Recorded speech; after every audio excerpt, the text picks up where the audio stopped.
Do you believe that everything happens for a reason? What was the reason that this happened to you? I don't know if I. I know. Because nobody else could deal with it. He's an inspiration to a lot of people, and he has been to me. The inspirational story of Neil and Josh Parry, today on NFL Films Presents.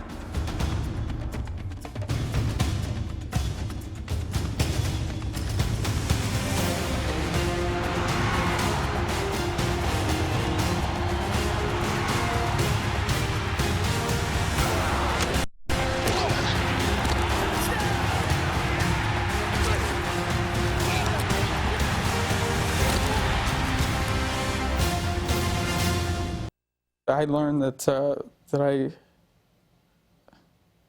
think I'm a pretty tough guy, to say the least. Is toughness something you're born with or something you develop? I'm not sure, but I do know that it runs in the Parry family. In all likelihood, Neil and Josh Parry will never play another down of football together. They will, however, be teammates for life. Well, good afternoon and welcome live to Spartan Stadium. Spartan Stadium in San Jose is the site of the worst and perhaps the best moments in Neil Parry's life. We are joined in the booth, as always, by San Jose State's own Mr. Courage, Neil Parry. Today, Parry is the color man for San Jose State. And that was with safety over top, two deep safeties where safety has half the field. He shows his knowledge of the game, and he doesn't hide his loyalty for his Spartans. On first down, the pitch is made a fumble. He dropped back, throws it into the end zone. Touchdown, San Jose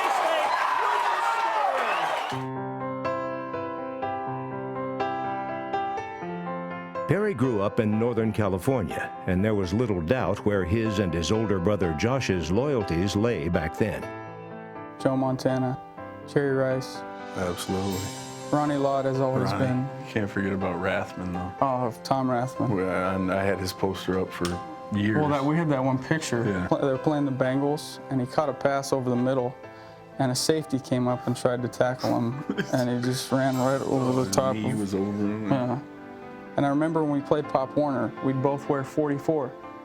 'Cause, you know. Oh, we Like- wanted to be like him. Yeah. If I could even ever be compared to him, that would make me happy. Tom Rathman was a pickup truck on a team of Ferraris, and more often than not, he pulled off to the side of the road to watch them race to the finish line.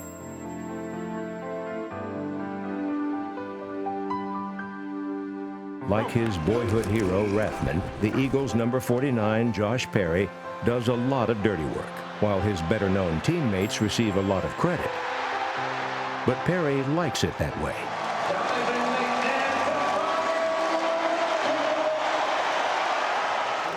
Born 19 months apart, the Parry brothers lived in Sonora, California, and became teammates at San Jose State. Josh, number 48, was a middle linebacker, Neil a safety and wedge buster on special teams. On October 14, 2000, they were playing Texas El Paso for first place in the Western Athletic Conference. The returner went to my right. As soon as I turned to chase down the ball carrier, one of my teammates got blocked and knocked down into the front of my leg, and I was in mid-stride. The sound of bone breaks, it's just, you know what happened. Bone came through the skin, compound fracture, and I tried to tell myself to be calm. The hardest part was hearing everybody yell, like, get somebody out here, telling somebody, trainers and stuff, to get out there. And I didn't realize that when I broke it, when the bone came back, it severed the artery and nerve that ran to my foot. And I didn't even think about it, but I'd never felt my foot. I felt the pain from the broken bone, but not my foot. Ran out, and I got to about the numbers, maybe in between the numbers and the hash, and I saw his number. I knew it was him. Started going over to him and saw his leg. Looking back, I wish I could have been out there with him and stayed, but I couldn't handle it. It was tough. I started getting teary-eyed and went back to the sideline. They came out and the doctor said, okay, we're going to have to do surgery, put a rod in there and, put some screws in, to connect it back up. And I'd never missed practice or game or anything. I'd never missed any time due to injury. Ever. Ever. Pop Warner, high school. Never rolled an ankle, anything. The thought that went through my head at that point was like, okay, well, I'm going to miss our ball game. That was my worry, because we were having a good season. Well, and we were 5-2. Yeah. I knew I was going to be out about 6 months for a broken, try to recover. And it never crossed my mind that I wasn't going to play again.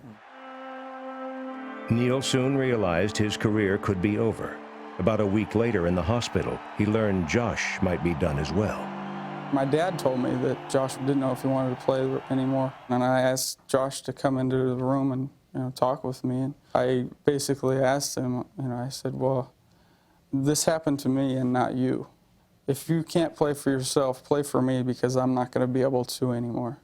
I'll never forget it. It's the reason why I'm still playing. I didn't want to play anymore.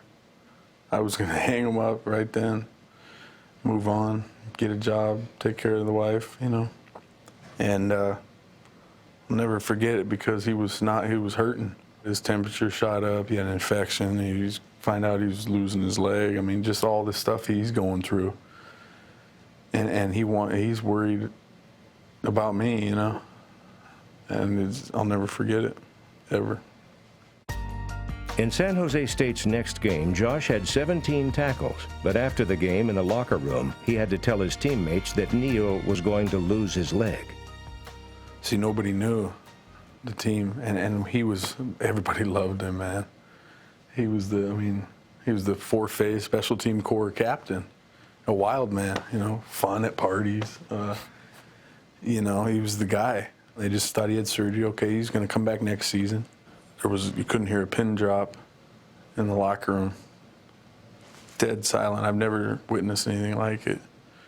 When they told me that they were going to amputate my foot, I didn't even think I'd be a normal person again. I didn't even know how to say the word prosthetic, I knew nothing about it, so I didn't know what I was going to be able to do. So football wasn't even in my head when they told me my leg was going to be amputated. About a month after his surgery, Neil and Josh were invited by their favorite team to be on-field guests for a game. During the introductions, they allowed me to go into the helmet where the players run out. Let's go, dog. Let's go, baby. And Jerry Rice comes up to me and gives me a hug and says he's proud of me. To hear that from somebody like Jerry Rice, it's just an amazing thing to hear. Probably gave you chills. Yeah, it did. Hey, my man. How you doing, man? How about you? All right. How you feeling? Good, man. Yeah. Good to see you out here, okay? You too. All right. Let's do it now. All right, okay. The 49ers gave Neil a win. And in the post-game locker room, Steve Mariucci gave him a moment he'll never forget. I got a special game ball right now, guys. This guy loves this game so much, he came over to let you know that he loves you guys, all right? You're going to be a 49er for life. You got that, Neil? Neil!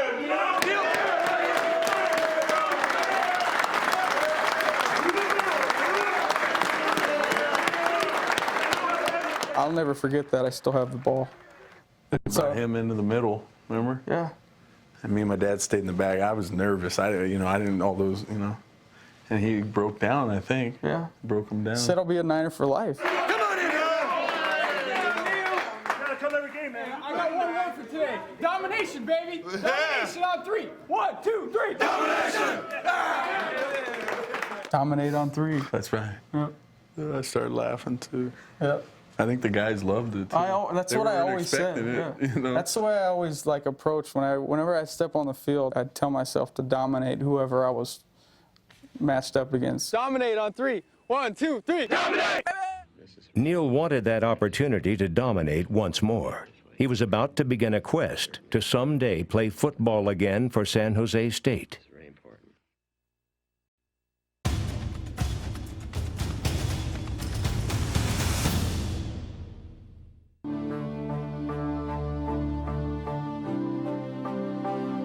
Josh Parry's career at San Jose State ended following the 2000 season. But for number 48 and his younger brother, the hard work was just beginning.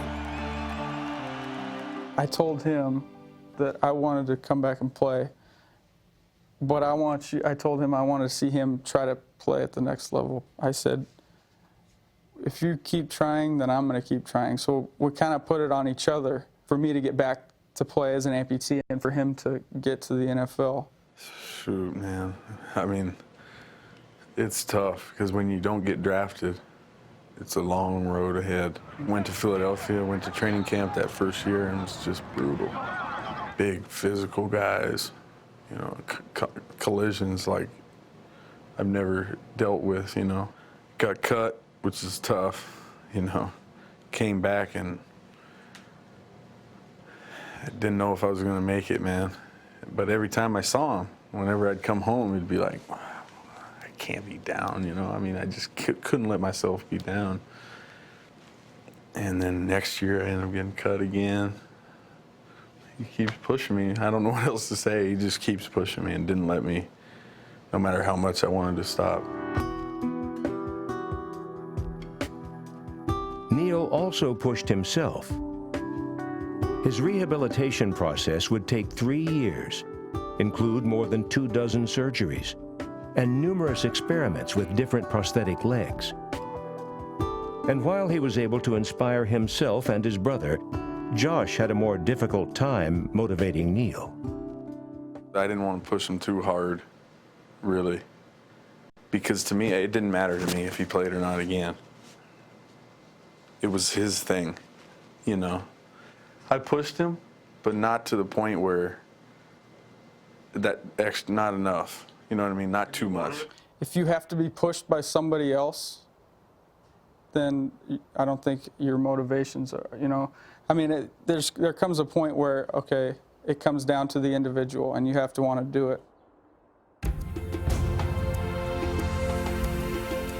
I'm a firm believer that if you try hard enough, if you want something bad enough, then you're going to be able to put yourself in a situation where you're given the chance to play.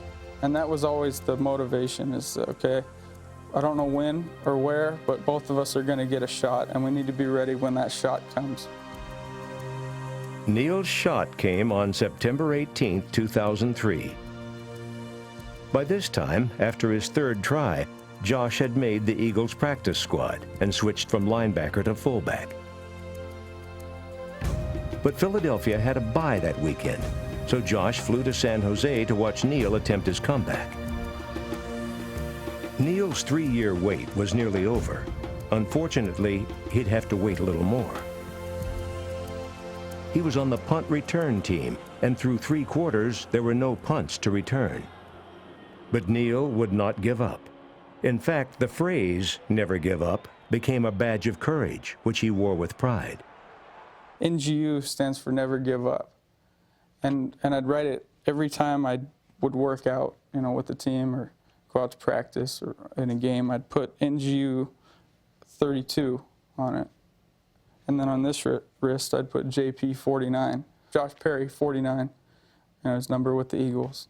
So there'd be the 2 things that I was, you know, I needed the most to get to where I wanted to be. Finally, in the 4th quarter, Neil Parry played football again.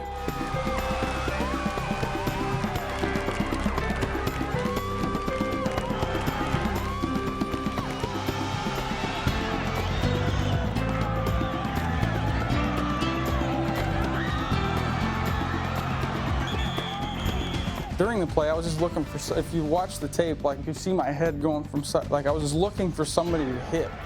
You know, I just wanted to hit somebody and get that feeling.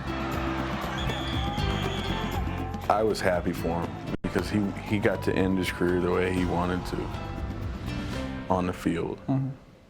You know what I mean? He got to finish what he started, and I was just so proud of him for that. Everyone in Spartan Stadium was proud of what Neil Parry had accomplished. Everyone but Neil Parry. I wasn't satisfied with what I'd done. You know, I'd just run down the field. They could have put anybody out there to run down the field and did what I did. And that's how I felt. And after the game, I was doing interviews and stuff, and people were, "Hey, what's wrong? You know, what's the matter? You just did something special." And I was like, well, I didn't do anything. And we lost the game. I didn't hit a soul, you know, and I was just, I was mad. You probably wanted to lock up and get into a scuffle. Well, really. yeah, and I was trying to look for somebody that had the tunnel vision on the ball carrier, you know, where you hit him blindside. That's what I was looking for, and it didn't happen like that. When we return, Neil finally gets the opportunity he'd been waiting for.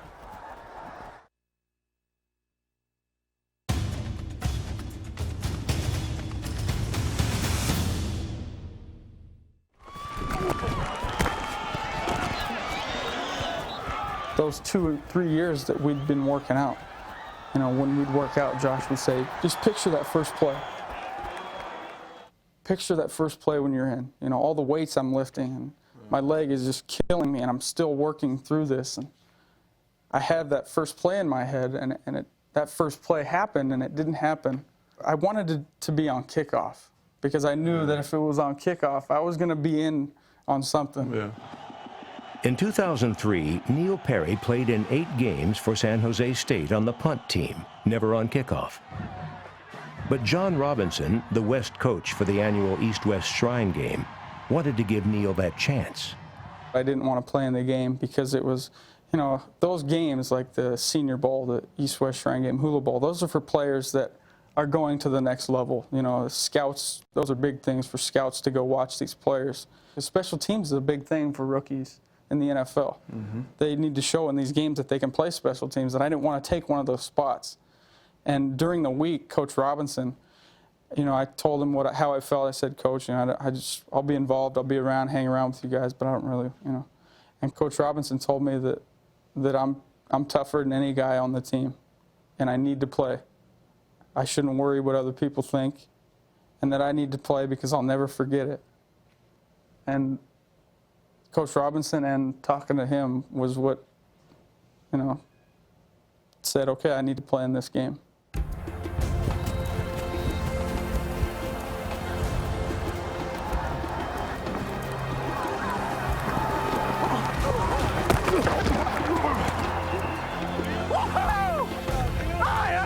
Come on now, let's go. Hey! It was awesome. Truly awesome. Tears running down my face because he had called me Thursday before the game Saturday saying, hey, I don't know if I want to play. I said, man, this is the opportunity you've been waiting for, you know. You'll never forget it for the rest of your life. This may be the last time you ever step on the football field. I said, just have fun, you know. And when I saw that tackle, it just put an end to the whole thing. That's what he wanted for 3 years. Because he wanted to do it for the 8 games at San Jose State. Yeah. They wouldn't let him, which really pissed me off. They think that maybe he would have got hurt worse. How could you get hurt worse? He's hurt, you know? I should have been doing it all year, man. I got in on that tackle, man. It felt awesome. It felt awesome. If I had to do it over again, and you know, would I do it again? I'd do 5 years if I could do that one play at the East-West Shrine game. He wanted to play more than any other human being on the face of the planet.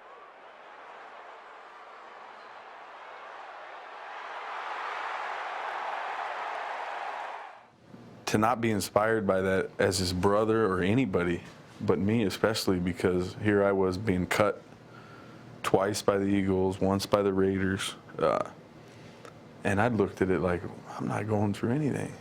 You know, I'm getting a chance to play in the league. I get cut, well, so what?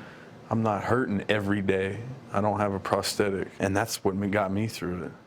And I think it was just good for both of us, really, to see each other push each other like that. It was unbelievable. Neil's football dream had come true. Later that year, ironically due to an injury on a special teams play, so would Josh's. When John Ritchie was lost for the season, the Eagles needed a fullback. 1 week earlier, they had cut Josh from the practice squad. Now, after 4 years, he was on the active roster. He calls me on the West Coast at 4 in the morning. And I probably just got home from going out with all my buddies. I just called and said, hey, Nee, we made it, man. I remember saying that. And it was just because this is the reason why I'm here. I would have never had this opportunity had I hung him up when he got hurt. I didn't know what to say. Even to this day, like I can't believe it. I can't either. Josh Parry, number 49, played his first game in the NFL against the Chicago Bears. The former linebacker is now a fullback who occasionally catches a short pass. Just like his idol, Tom Rathman, did for the 49ers.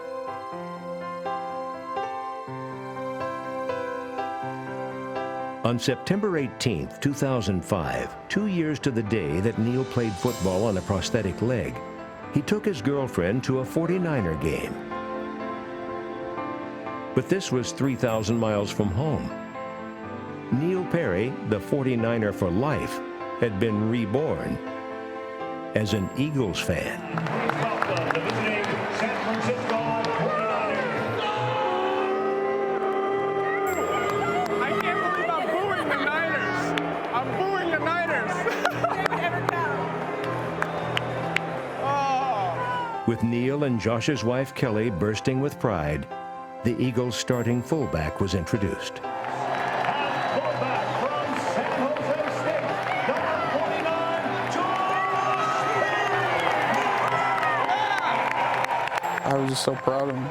I've always been proud of him. I think I get more excited watching him play than I got before, like, I played. You know, I get just as much pleasure of watching him play than me playing. On Josh's left wrist, tucked under his glove and written on a piece of tape, are the letters NGU, never give up. A symbol of a bond between two brothers who shared one goal: to play football. The NFL is where every football player wants to be. Kids wear their jersey numbers because of their favorite players, like me and Josh. We're 44. And to have him play and me be able to be a part of it and be here with him and watch. And when he said we made it, you know, I feel like when he's out on the field, I feel like I'm with him. We made it.